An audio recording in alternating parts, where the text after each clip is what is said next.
Hello friends, welcome back to my channel. बहुत बहुत स्वागत है आप लोग को मेरे चैनल यूट्यूब स्टडी 2.0 पे। मैं हूं दिनेश और आज मैं आप लोग के बीच रीजनिंग का वर्णमाला का पार्ट 2 लेकर आया हूं, जिसमें वर्णमाला पहले पार्ट 1 मैंने अपलोड कर चुका हूं। अगर आप नहीं देखे होंगे तो डिस्क्रिप्शन बॉक्स में लिंक मिल जाएगी, आप उसे ज़रूर जाके देखें। आज हम लोग थोड़ा सा लेवल को अप किए हैं। तो देखिए क्या है क्वेश्चन कि अब आज के क्वेश्चन आपको किस तरह से मिलेंगे। तो आज के क्वेश्चन में अल्फ़ाबेट को मतलब वर्णमाला को विपरीत क्रम में लिख देगा। विपरीत क्रम कहने का मतलब कि वर्णमाला हमारा ए से लेके इस तरह से जेड तक जाता है, लेकिन अब जेड से स्टार्टिंग करके ए तक ले जाएगा। छोर आप लोग को पता दिए हैं कि छोर कभी भी चेंज नहीं होगा। वर्णमाला को पलट कर लिखा जा सकता है, लेकिन छोर मतलब कि राइट एंगल और लेफ्ट ये सब कभी नहीं चेंज होगा। ये लेफ्ट ही रहेगा छोर और ये राइट ही रहेगा। जब भी लेफ़्ट की बात करेगा तो हमेशा इधर से भागेंगे और राइट की बात करेगा तो इधर से भागेंगे। अब ये ध्यान देना है कि मेरा वर्णमाला कैसा लिखा गया है। सीधा सीधी लिखा गया है, मतलब ए से स्टार्टिंग होकर जेड में अंत है, या फिर जेड से स्टार्टिंग होकर ए से अंत है। अगर ए से स्टार्टिंग होकर जेड से अंत है तो आपको कुछ नहीं करना है। आपके इसके लिए हम बताए थे रूल कि अगर आपका छोर आपका लेफ्ट रहेगा तो बताए थे कि लेफ्ट और कोई अक्षर का राइट रहेगा। ध्यान समझेंगे कि ये छोर लेफ्ट हो गया और ये राइट हो गया, लेकिन कोई अक्षर की बात करें जैसे कि पी का बोलेगा लेफ्ट भागो तो आपको इधर भागना पड़ेगा, और राइट बोलेगा तो इधर भागना पड़ेगा। तो ये चीज़ याद रखना है कि कोई अक्षर का लेफ्ट राइट क्या होता है और छोर क्या होता है। तो जब छोर आपका लेफ्ट रहेगा, मैंने पार्ट 1 में पहले ही बता चुका हूँ, लेकिन एक बार और बता देता हूँ कि लेफ्ट छोर रहेगा और कोई अक्षर का राइट रहेगा तो ये दोनों क्या होता है, जुड़ जाता है, लेफ्ट प्लस राइट हो जाएगा, लेफ्ट प्लस राइट हो जाएगा। लेकिन कोई छोर आपका लेफ्ट रहेगा, लेकिन कोई अक्षर का वो लेफ्ट, देखो छोर भी लेफ्ट रहेगा और कोई अक्षर का भी लेफ्ट रहेगा तो ये दोनों आपस में क्या हो जाएंगे, माइनस हो जाते हैं। ठीक है, तो ये चीज़ याद रखेंगे। अब दूसरा रूल बताए थे क्या कि अगर आपका छोर राइट रहेगा और कोई अक्षर का राइट रहेगा, या फिर लेफ्ट मान लेते हैं कि लेफ्ट रहेगा, तो क्या हो जाता है कि राइट रहेगा और लेफ्ट रहेगा तो ये क्या हो जाते हैं कि जुड़ जाते हैं। तो लेफ्ट और राइट क्या हो जाएगा, जुटेगा। ठीक है, और राइट आपका छोर रहेगा और लेफ्ट आपका राइट आपका छोर रहेगा और कोई अक्षर का भी राइटे रहेगा तो राइट क्या हो जाती है, माइनस हो जाती है। अब ध्यान से समझेंगे कि इस बात को, ध्यान से समझेंगे इस बात को कि ये तो मैंने बेसिक बता दिया। अगर छोर आपका लेफ्ट रहेगा और कोई अक्षर का राइट रहेगा तो जुड़ जाएगा। किसी का छोर आपका लेफ्ट रहेगा और कोई अक्षर का भी लेफ्ट रहेगा तो ये दोनों माइनस हो जाएगा। फिर छोर आपका राइट रहेगा और कोई अक्षर का लेफ्ट रहेगा तो फिर जुटेगा। और फिर कोई छोर आपका राइट रहेगा और कोई अक्षर का राइट रहेगा तो ये माइनस हो जाएगा। लेकिन ये वाला भाग में जब आपका अल्फ़ाबेट सीधा लिखा हुआ है तो जो आएगा वही आपका आंसर हो जाएगा, मतलब यहाँ से घटाने के बाद जितना आएगा वही आपका आंसर। लेकिन जब छोर को मतलब कि वर्णमाला को विपरीत क्रम में लिख दिया जाएगा, जैसे जेड से स्टार्टिंग करके ए से लिख देगा, तो ये वाला भाग में आपका 27 से जो आएगा, इसमें 27 से माइनस करना पड़ेगा, तब जाके आपका आंसर आएगा। तो ये सब सारे मैंने पार्ट 1 में बता चुका है, फिर भी बता देंगे, क्वेश्चन में आपको ज़्यादा बेटर समझ में आएगा।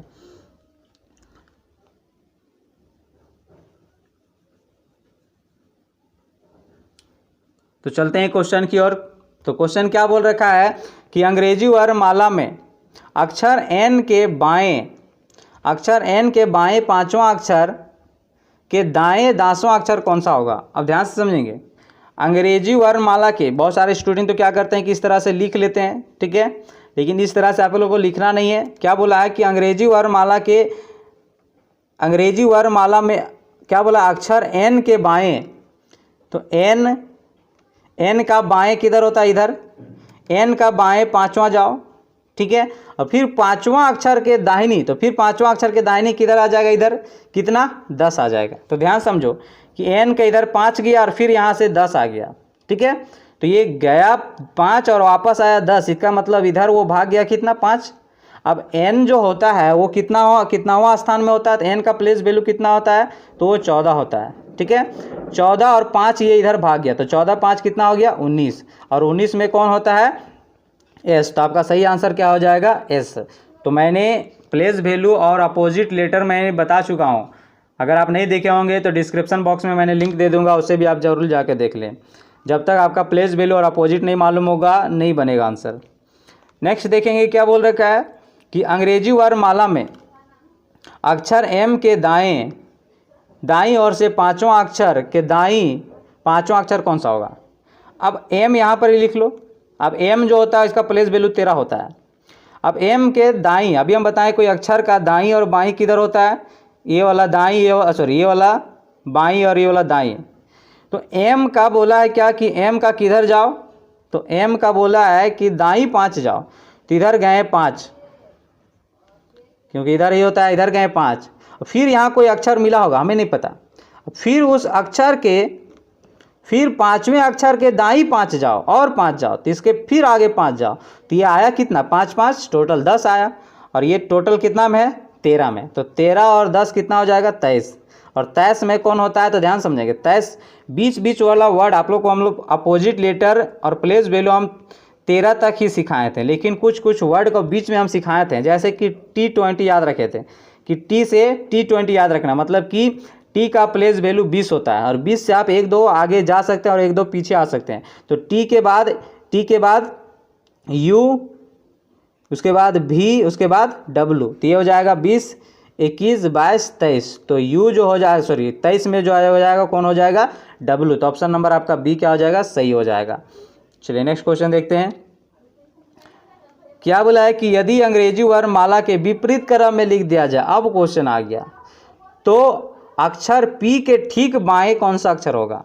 अब विपरीत क्रम में लिख रहा है, विपरीत क्रम कहने का मतलब कि Z से स्टार्टिंग होगा और A में जाके रुक जाएगा, तो Z से स्टार्टिंग हुआ A में आके रुक गया। अब बोला कि P के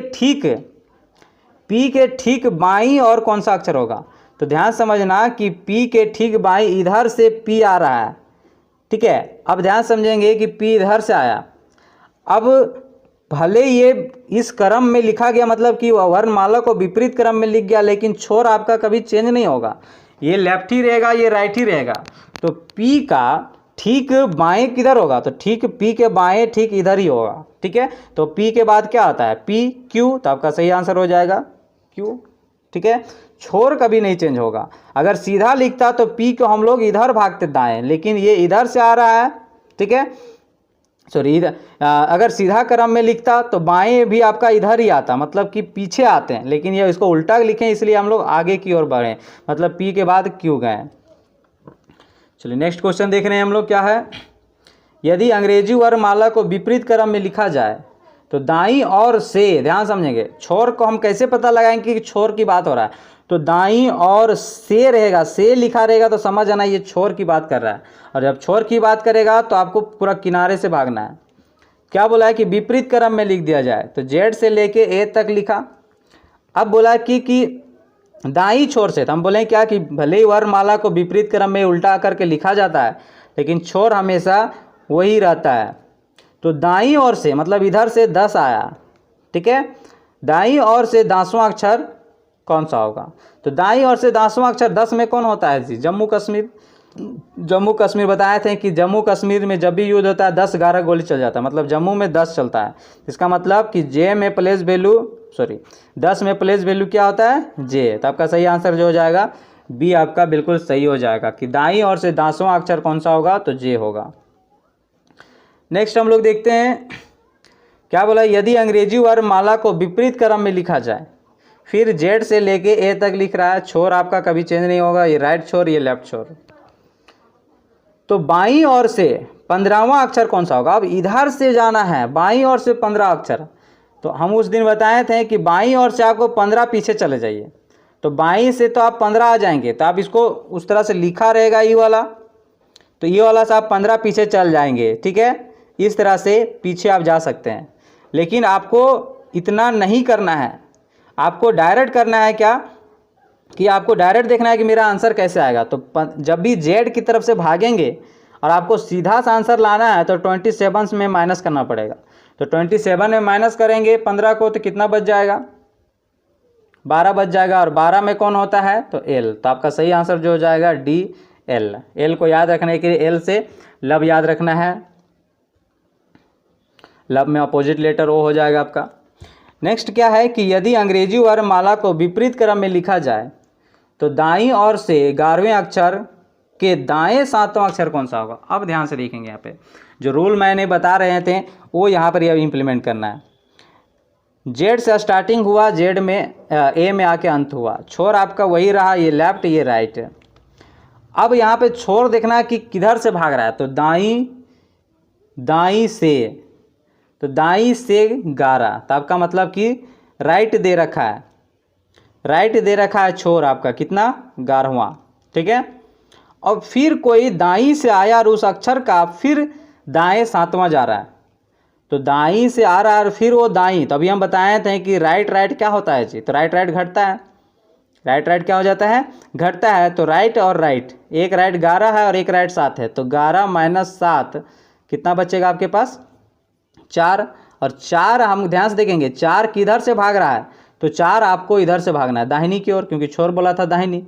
तो दाहिनी से चौथा नंबर में कौन होता है, तो दाएं से चौथा अक्षर कौन सा होता है, तो आपका आंसर हो जाएगा आपका डी सही आंसर हो जाएगा।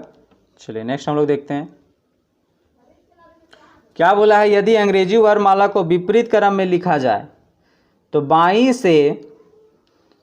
से 14वें अक्षर के दाएं 8वां अक्षर कौन सा होगा। अब ध्यान से देखेंगे, विपरीत क्रम में लिख दिया, जेड से ए तक, छोर तो आपका वही रहता है राइट लेफ्ट।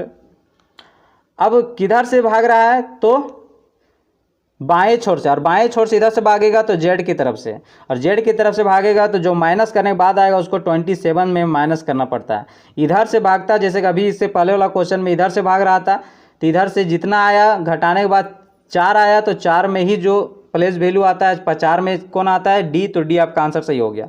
लेकिन इसमें क्या भाग रहा है, लेफ्ट की ओर से भाग रहा है, तो लेफ्ट आपका कितना हो गया दे रखा है 14, ठीक है। और फिर कोई अक्षर का दाएं 8 दे रखा है, मतलब कि कोई अक्षर का राइट दे रखा 8। तभी हम बताए थे कि लेफ्ट और राइट क्या होता है जुड़ जाता है, ठीक है। तो 14 और 8 क्या हो जाएगा आपका 22, ठीक है। 14 8 22 हो जाएगा। तो आप किधर से जा रहे हैं, ये इधर से जा रहे हैं, ठीक है।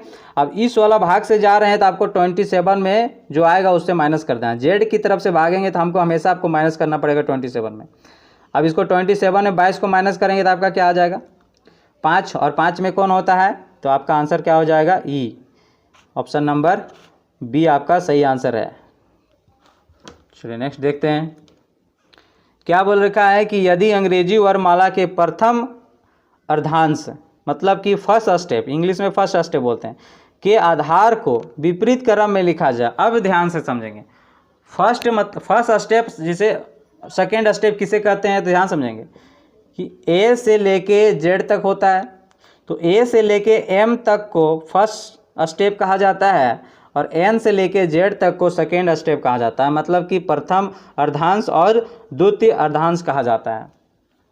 अब यहाँ क्वेश्चन बोला है कि प्रथम अर्धांश को पलट कर लिख दिया जाए, मतलब कि ये वाला एम से स्टार्टिंग होगा, ये वाला एम से स्टार्टिंग होगा और यहाँ ए आ जाएगा, और ये वाला यहाँ से एज इट इज़ रहेगा, मतलब एन से लेके जेड तक ही रहेगा। अब बोला क्या है, तो दाईं ओर से, दाईं से आपका किधर से जाना है, दाईं से, इधर वाला भाग से, दाईं ओर से 15वां अक्षर कौन सा होगा। तो ध्यान समझेंगे कि हमारा अल्फ़ाबेट कितना होता है 26 होता है, तो 13 हम लोग डिवाइड किए हैं, ये वाला 13, यहाँ से यहाँ 13, यहाँ से यहाँ 13, आपको इधर से आना है कितना 15, तो यहाँ तक तो आप एन तक तो ये 13 ले लेगा, ठीक है। तो 13 आप इसको माइनस कर दीजिए कि 13 यहाँ से ये ख़त्म हो गया, तो ये इधर क्रॉस कितना करेगा, मात्र 2 करेगा, और 2 में कौन होता है आपका बी। तो आपका सही आंसर जो हो जाएगा आपका ऑप्शन नंबर बी ही आंसर है, ठीक है। तो ध्यान से समझेंगे इस बात को कि अगर आप 15 आने बोला है तो हम लोग 13 में डिवाइड किए हैं, तो 13 तक तो यहाँ ख़त्म हो जाएगा, फिर इधर क्रॉस कितना करेगा, तो मात्र 2 करेगा, और 2 हम यहाँ देखें कि ए से स्टार्टिंग है इस साइड, तो ए के बाद 2 में कौन आएगा बी, तो आपका सही आंसर बी। नेक्स्ट देखते हैं, यदि अंग्रेजी वर्णमाला के द्वितीय अर्धांश, मतलब कि द्वितीय अर्धांश मतलब n से z के अक्षर को के विपरीत क्रम में लिखा जाए तो दाईं से 15वां अक्षर कौन सा होगा। अब ध्यान समझेंगे। अब फर्स्ट स्टेप मतलब a से m तक सेम रहा, लेकिन ये z से n जो था 13 लेटर में बांटे थे हम लोग, इधर 13 और इधर 13, वो वाला भाग को पलट दिया, सेकेंड स्टेप को पलट दिया। अब बोला क्या है छोर कि दाईं ओर से, तो दाईं इधर है ना, दाईं इधर है क्योंकि इधर से ही भागना है, तो इधर से तो आपका इधर से आएंगे तो ये तो 13 क्रॉस कर लिया, मतलब कि 13 ले लिया, यहाँ तक तो 13 आ जाएगा, 13 अक्षर है। इधर क्रॉस कितना करें हम लोग, तो 2 करेंगे। अब दो करेंगे तो पहला m आएगा और m से पहले क्या होता है l, तो आपका सही आंसर जो हो जाएगा ऑप्शन नंबर बी l। अब यहाँ 2 आया इसलिए m को हम लोग बैक आना आसान लगा, लेकिन अगर 5 6 आ जाता तो हम लोग क्या करते हैं कि जब यहाँ से ये वाला भाग इधर हम लोग क्रॉस करेंगे और m के तरफ से हम लोग भागेंगे तो 14 से माइनस करना है जो आएगा वो वाला, जो 14 में यहाँ से हम लोग क्रॉस कितना कर रहे हैं 2, तो 2 को यहाँ माइनस कर देंगे तो क्या हो जाएगा 12, और 12 में क्या होता है l, तो l आपका क्या हो जाएगा सही आंसर। तो आज का वीडियो हम लोग यहीं तक रखते हैं, मिलते हैं नेक्स्ट वीडियो में, तब तक के लिए गुड बाय। अगर समझ में नहीं आया तो बताइए कहाँ नहीं समझ में आया, कमेंट बॉक्स में ज़रूर कमेंट करें। और जो नए हैं लेसन में या जो नए व्यूअर्स हैं वो सब्सक्राइब कर देंगे ताकि मेरी हर वीडियो की नोटिफिकेशन आपको मिल जाए।